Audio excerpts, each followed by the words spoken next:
கோவைக்கு வருகை தந்த மலேசியா பினாங்கு மாநில துணை முதல்வர் ஜெகதீப் சிங் டியோவுக்கு உற்சாக வரவேற்பு. மலேசியாவின் தொழில் வளர்ச்சியில் முன்னணி மாநிலமாக விளங்கும் பினாங்கு மாநிலத்தின் துணை முதல்வர் ஜெகதீப் சிங் டியோ பல்வேறு நிகழ்ச்சிகளில் பங்கேற்பதற்காக கோவை வந்தார். கோவை விமான நிலையத்திற்கு வந்த அவருக்கு தென்கிழக்கு ஆசிய நாடுகளுக்கான வர்த்தக தூதர் CM விஷ்ணு பிரபு தலைமையில் சிறப்பான வரவேற்பு அளிக்கப்பட்டது.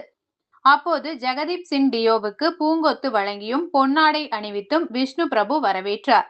இதில் தொழில்துறை பிரதிநிதிகள், வர்த்தக அமைப்புகளை சேர்ந்த நிர்வாகிகள் உடனிருந்தனர். பின்னர் செய்தியாளர்களிடம் பேசிய ஜெகதீப் சிங் டியோ, இந்தியா மற்றும் மலேசியா நாடுகளுக்கு இடையிலான வர்த்தக மற்றும் பொருளாதார உறவுகள் தொடர்ந்து வலுப்பெற்று வருவதாக தெரிவித்தார்.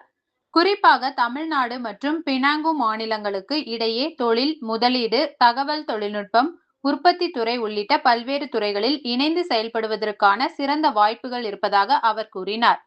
மேலும் பினாங்கு மாநிலம் மலேசியாவின் முக்கிய தொழில் மற்றும் முதலீட்டு மையமாக திகழ்வதுடன் உலகின் பல்வேறு நாடுகளை சேர்ந்த முதலீட்டாளர்களை ஈர்த்து வருவதாகவும் குறிப்பிட்டார்.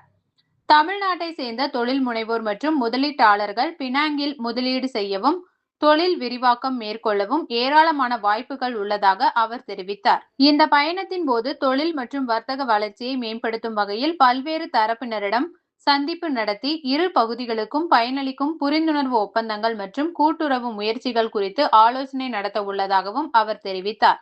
இந்தியாவுக்கும் மலேசியாவுக்கும் இடையிலான பொருளாதார மற்றும் தொழில் உறவுகளை மேலும் வலுப்படுத்தும் நோக்கில் இந்த கோவை பயணம் முக்கியத்துவம் வாய்ந்ததாக அமையும் என அவர் நம்பிக்கை தெரிவித்தார். Work to do.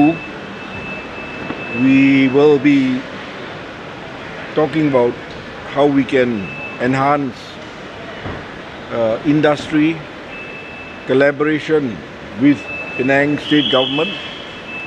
That is the most important, and I think it will happen because tomorrow I will be witnessing the inauguration of the KGISL College University here in Coimbatore. Now that's very important for us. Education is always number one. And I am all the way here, hundreds of or thousands of miles away from Penang, where I am from. And I'm so